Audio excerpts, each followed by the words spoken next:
Bonjour chers amis, bonjour chers abonnés de notre chaîne. Joyeux Noël et nouvelles et meilleures pour 2025. Que le bon Dieu bénisse vos projets, vos entreprises. Nos vœux de prospérité, de santé, de longévité, de succès dans toutes vos entreprises. Que Dieu soit avec vous et que vous réussissiez dans tout ce que vous allez faire. Donc ça c'était nos vœux pour vous. Merci de votre temps. Merci de ce moment que vous nous accordez encore. Voilà, je vous ai fait suivre un petit extrait d'un audio. C'était en fait une vidéo de nos forces armées, les forces armées de la RD Congo à l'est du pays qui étaient à Mambasa. Ils ont récupéré Mambasa et là vous avez entendu, il disait que voilà, Tozokota Beni, calamité de Tokota Beni, Tokota Beni. C'est une fin d'année morose pour Kagame et son bras armé dans le Congo, le M23, qui sont en train de perdre beaucoup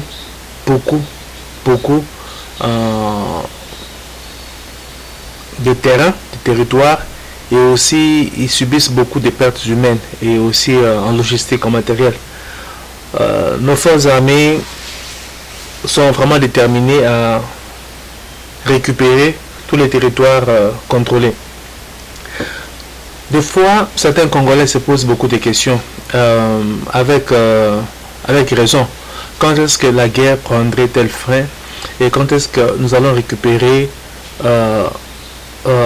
tous nos terres qui sont occupées par l'armée de Kagame. Je ne dirais même pas l'armée du Rwanda. C'est même pas l'armée du Rwanda, mais c'est l'armée de Kagame parce que tous les Rwandais ne partagent pas la politique de Kagame dans la région. Il y en a qui veulent vivre en paix avec leurs voisins, mais Kagame a ses ambitions à lui. Là, alors, bon, c'est lui le président du Rwanda, donc il dirige, il est fort, il s'est imposé là-bas, et puis voilà. Donc il y a des gens qui ne peuvent pas parler. Donc, je le dis toujours que je n'ai rien contre le président Kagame, je suis contre sa politique qui consiste à ne pas vivre en paix avec son voisin, les Grands Congo, avec qui le Rwanda pouvait avoir de bonnes relations et travailler ensemble dans des projets qui allaient profiter au Congo et au Rwanda. Surtout vu l'abondance des ressources naturelles que nous avons au Congo et qui font défaut au Rwanda. Donc le président Félix avait proposé ce modèle-là au Rwanda.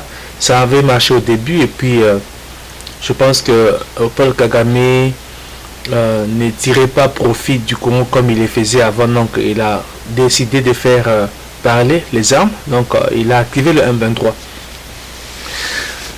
À l'est du Congo, que se passe-t-il là-bas? Donc dans la vidéo dont je viens vous suivre un extrait ici, le pauvre militaire rwandais,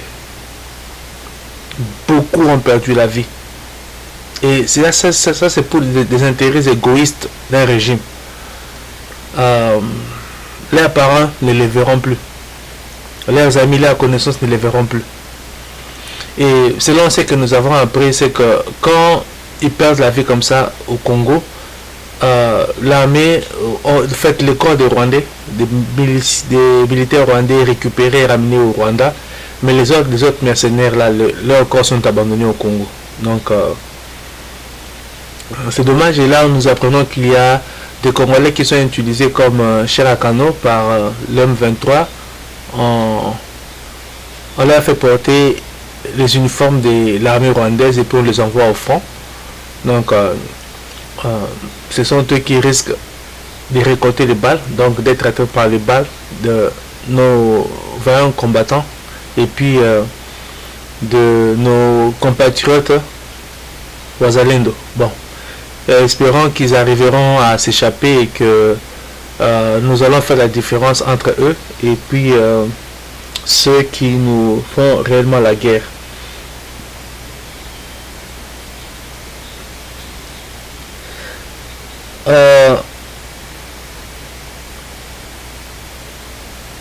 Je vais partager avec vous quelques informations ici. Excusez-moi, donnez-moi un peu de temps.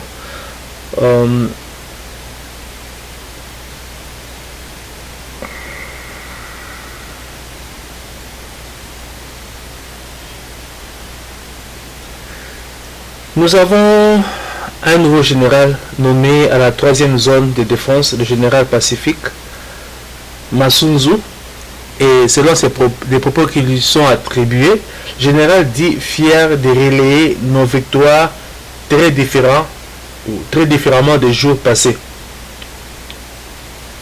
vers la reconquête des zones occupées par les terroristes rwandais du M23, ADF. Le FARDC avance sans recul sur toutes les lignes de front, Bunagana, puis Kigali. Si ce sont ses propos, j'ai bien dit, je ne confirme pas que c'est ce que lui l'a dit. Je ne veux pas avoir de problème avec notre gouvernement, avec notre armée, mais ce sont des propos qui lui sont attribués. Et au front, nous sommes en train de voir que les lignes sont en train de bouger. Donc le M23 et l'armée rwandaise sont en train de perdre beaucoup de territoires. Ils occupaient quelque chose comme 17% de l'espace Grand Kivu, ce qui représente environ 3% du territoire congolais. Et nous parlons beaucoup de Bunagana. Bunagana, c'est un poste frontalier, donc ce n'est pas une ville. Donc c'est juste un poste frontalier, et là vous avez suivi, selon les propos qui sont attribués au général, que voilà, on va récupérer Bunagana. C'est pas une ville, c'est poste frontalier, et puis ça sera Kigali.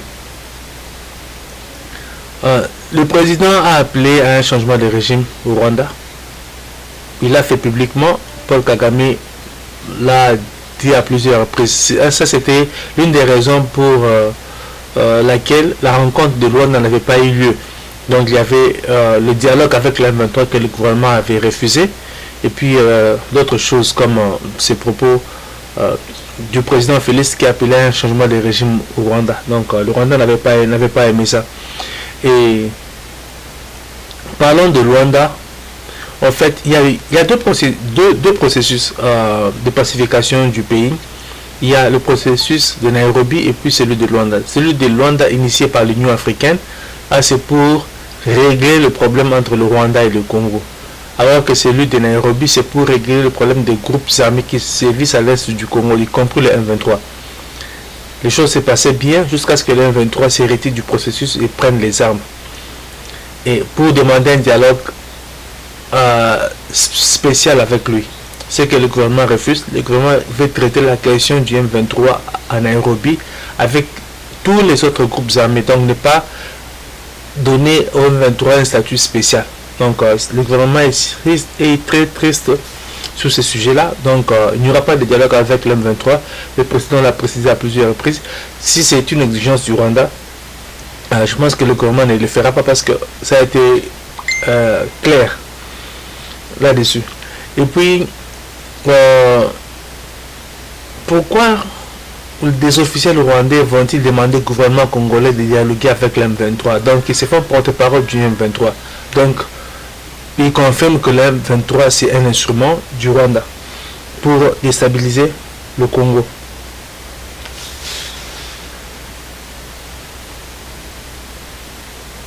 Alors les Wazalendo ont libéré la cité de Kinigi à 10 km de Rubaya. Après la localité de Rubero, le combat se déroule aussi dans le Massissi. Alors, que se passe-t-il? Que s'est passé-il le 24? Sur l'axe Rubero Sud, les FARDC appuyés par les Wazalendo ont réussi à récupérer la cité stratégique d'Alimbongo. L'armée rwandaise a fait une grande perte de ses militaires. Sur l'axe Massissi, les Wazalendo ont récupéré la cité de, voilà, je viens d'en parler, Kinigi. Et puis sur l'axe Nirangongo, les affrontements entre les résistants de l'autodéfense Wazalendo, appuyés par le FARDC contre l'armée rwandaise font rage dans les localités de Kamatende, Nditi et Kanyabuki, dans la cité de Kibumba. Il y a des obus qui sont venus du Rwanda qui sont tombés sur des civils. Et puis,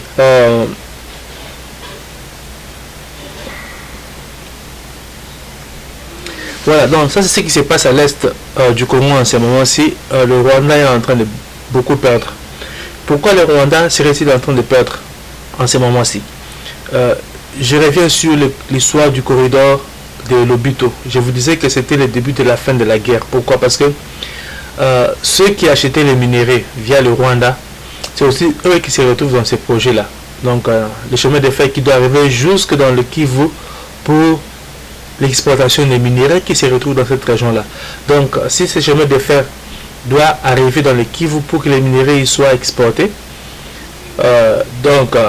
pour que les minéraux soient exportés à travers ce chemin de fer, donc ils doivent fermer la porte de l'Est, dans la porte de sortie des minéraux de l'Est. Et apparemment, c'est ce qui est en train de se faire. Si l'armée rwandaise commence à perdre comme ça, c'est qu'il y a soit ils n'ont plus de fonds pour s'approvisionner en armes, ou alors ils n'ont plus de moyens pour payer les services des mercenaires et ainsi de suite.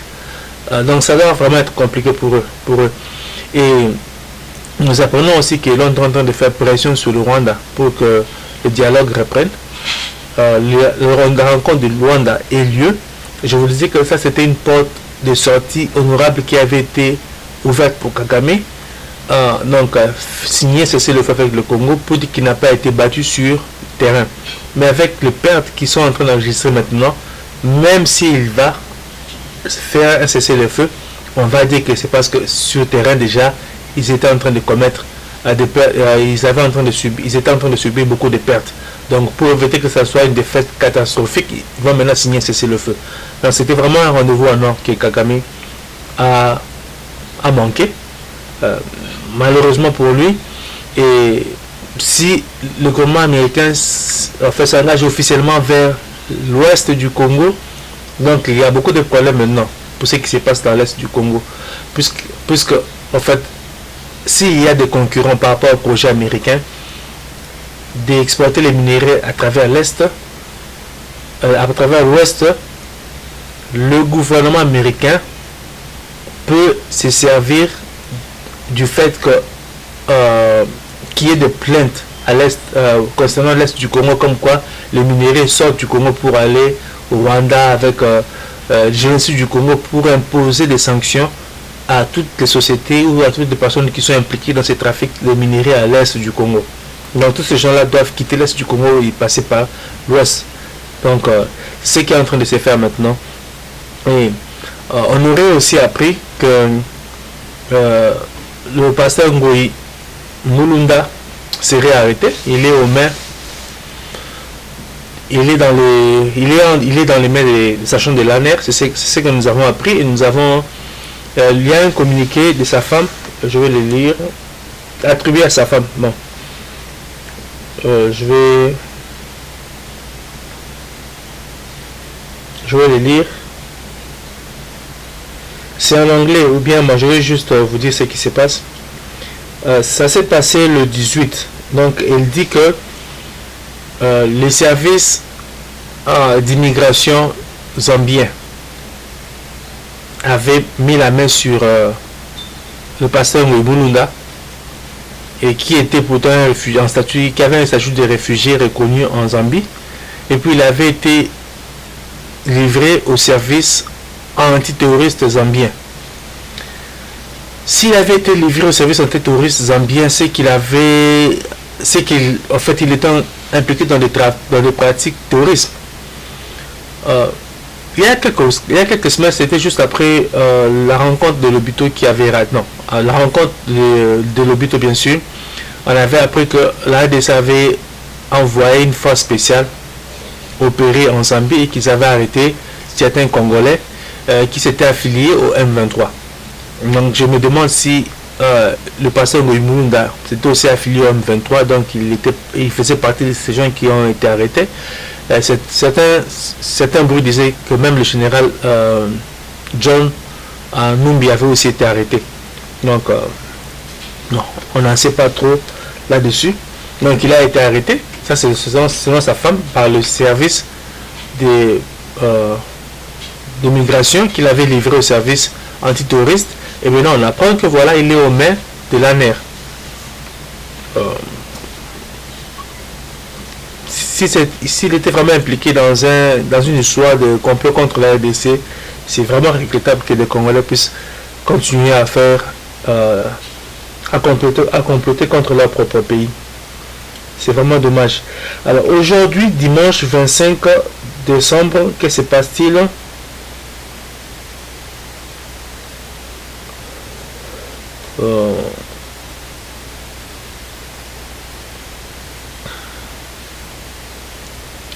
Il y a des obus, des drones kamikazes de l'armée rwandaise qui ont été abattus par les FARDC. Environ 600.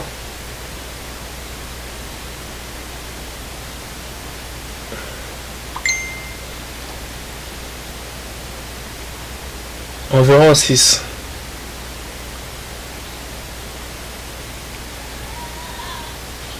Voilà, ça c'est ce qui se passe aujourd'hui. Environ 6. Alors, si le Rwanda a occupé le territoire congolais pendant presque 3 ans, pourquoi il n'arrive pas à évoluer? Rappelez-vous, la guerre de l'AFDEL n'avait pas pris assez de temps, donc ça avait pris 6 mois seulement pour que Kinshasa tombe, donc que tous les aides de Mobutu tombent. Et puis la deuxième guerre du Congo, je pense qu'en 3 mois seulement, 30% de l'est du pays, 30% du pays, c'est-à-dire l'est du pays était occupé par les mouvements rebelles. Et pourquoi cette fois-ci le M23 n'avance pas? Ils n'ont pas pris une ville importante au Congo jusque-là. Ce sont des petites localités, des petites cités. Pourquoi ils n'avancent pas? Ils n'ont pas le soutien de la population. Et puis c'est difficile pour eux. Il faudra beaucoup de moyens pour occuper le Congo. Donc ça veut dire que cette guerre coûte beaucoup au Rwanda. Et selon les vidéos que nous voyons en personnes humaines, il y a beaucoup de pertes. Il y a du matériel saisi. On avait même appris qu'il y avait un général rwandais qui demandait aux militaires de ne plus se déployer au Congo parce qu'il mourait, que le Rwanda de la logistique de l'armée rwandaise donc partait en fumée. Donc il fallait arrêter cela parce qu'en fait ça ne profitait pas au Rwanda. Donc il avait été arrêté selon ce qu'on avait appris. Donc c'est vraiment triste, mais c'est aussi compliqué pour le régime de Kagame parce que Kagame, quand il est arrivé au pouvoir, peu de temps seulement après, donc la rébellion de Haftala a commencé. Ils ont occupé des territoires de l'est du Congo, l'exploitation de nos minéraux avait commencé. Donc ça a duré presque 30 ans. Donc ça, c'est un régime qui est habitué à vivre comme ça. Exploiter les minéraux du Congo et puis se faire de l'argent pour entretenir son appareil sécuritaire, ainsi de suite. Parce qu'il faut des moyens pour pouvoir asseoir un appareil sécuritaire tel que celui de Kagame. Donc le renseignement, traquer les gens, ainsi de suite. C'est un régime qui est même accusé de la disparition de beaucoup d'opposants au régime à l'étranger. Donc il faut des moyens pour envoyer des gens opérer à l'étranger. Alors s'ils n'ont plus tous ces moyens-là, comment vont-ils faire? Kagame fera-t-il? Comment il va faire? Parce que apparemment Kagame a beaucoup d'ennemis. Au Rwanda même. Donc il y a beaucoup de Rwandais, beaucoup d'opposants rwandais qui sont à l'extérieur. Certains d'entre eux faisaient même partie du clan Kagame. Ils ont travaillé dans les services de sécurité du Rwanda. Ils sont dehors. Donc c'est des gens qui aimeraient aussi voir un changement de régime. Donc si le régime de Kagame s'affaiblit, donc ça peut être au profit de tous ces gens-là. Donc c'est vraiment compliqué pour Kagame. Bon. Qu'allons-nous faire? Réaction au meeting de Fachi à Kananga. Donc, vous avez suivi, la foule avait interrompu le meeting pour demander à voir clair sur les travaux qui se déroulent, qui ont lieu dans la province, voir si en fait les promesses seront vraiment réalisées. Alors, il y a un communiqué du ministère de la Justice. Ensuite, ça c'est le communiqué numéro 056 attribué au ministère de la Justice. Je ne veux pas que le ministère de la Justice porte plainte contre moi comme quoi j'ai publié un communiqué qui n'est pas le leur. Donc, attribué. Voilà, c'est ça. À la suite de la communication de son Excellence Monsieur le Président de la République à la population de Kananga et tenant compte de la clameur exprimée par cette population, son Excellence Monsieur le Ministre d'État, Ministre de la Justice et Garde de Sceaux, a donné injonction au procureur général près la cour d'appel du Kasaï central afin de procéder tout à fait incessante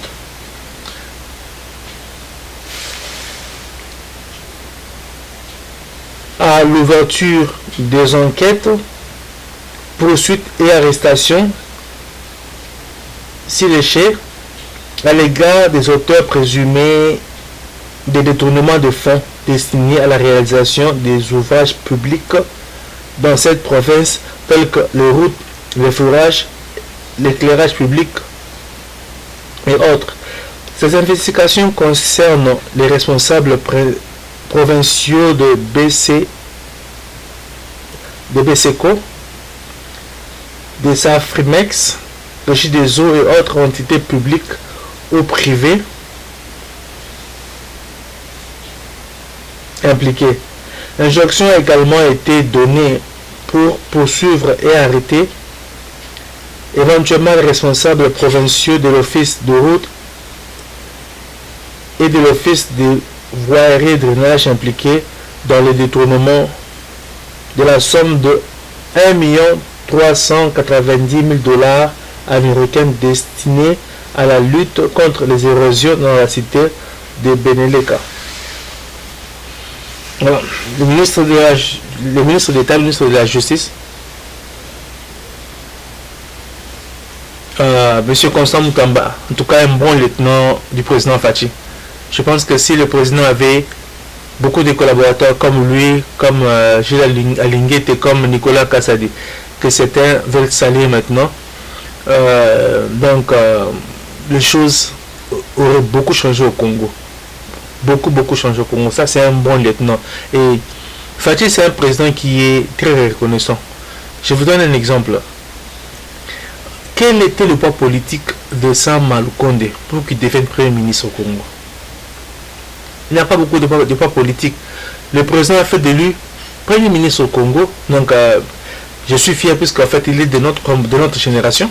Donc, c'est notre génération qui a fait que le budget du Congo passe de 4 milliards de dollars à 16 milliards de dollars. C'est notre génération. Donc, série 7. Les générations précédentes ont détruit le pays. Non, je ne me lance pas dans un débat de génération ici. Et il a bien servi Fachi. Et Fachi a fait de lui aujourd'hui président du Sénat. Fachi est très reconnaissant. Il traite bien les gens qui lui sont fidèles. Nicolas Kassadi, bien qu'il n'est plus ministre, il est toujours gardé par la garde républicaine. Ça, c'est la fidélité, la bonté de Fachi envers ceux qui lui sont fidèles, envers ceux qui lui rendent un bon service. Donc, je pense que le ministre Constant Mutamba sera aussi bien rémunéré quelque part, récompensé par Fachi. Voilà, donc c'est la fin de notre émission d'aujourd'hui. Merci de m'avoir suivi. S'il vous plaît, si vous ne l'avez pas encore fait, abonnez-vous, commentez, partagez et likez nos vidéos. Merci beaucoup.